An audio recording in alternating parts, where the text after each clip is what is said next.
A day in my life as an OFW living in a tiny apartment here in Taiwan. Hi guys! Ako nga pala si Feli Cortez.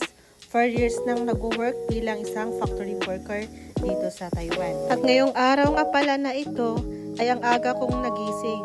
Sabado nga pala ngayon at wala kaming pasok. Kaya madami akong time ngayon kay baby. Every morning pala ay nagpapamusic ako gamit ang All Music Player for baby. At makakatulong nga pala ito sa pagde-develop ng utak ni baby. Nagutom na nga pala ako dito kaya nagpainit muna ako ng tubig pang milk namin ni baby.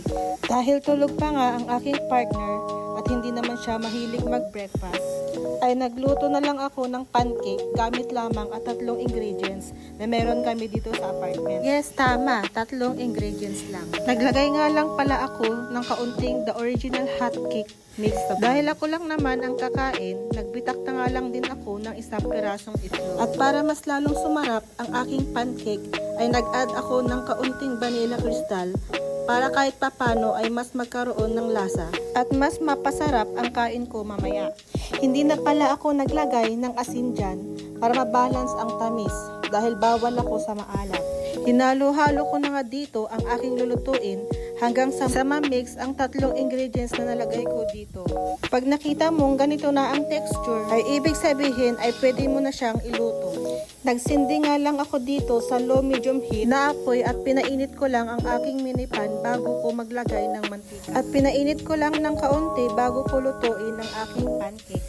Nagugutom na pala ako dito kaya medyo binilisan ko na ang magluto. At by the way, sa nagtatanong pala sa akin kung paano ako nakarating sa Taiwan, ay nag-apply nga pala ako sa mga agency na nagpapalipad papuntang Taiwan.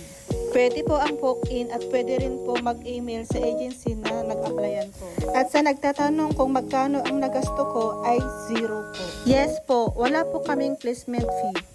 At ang nagasto ko lang po ay ang pamasahe ko pabalik-balik sa Manila. Kung may tanong po kayo sa akin ay i-comment nyo lang po sa baba sa comment section para magawan ko po ng vlog next time. After 1 to 2 minutes pala ay naluto na ang aking pancake.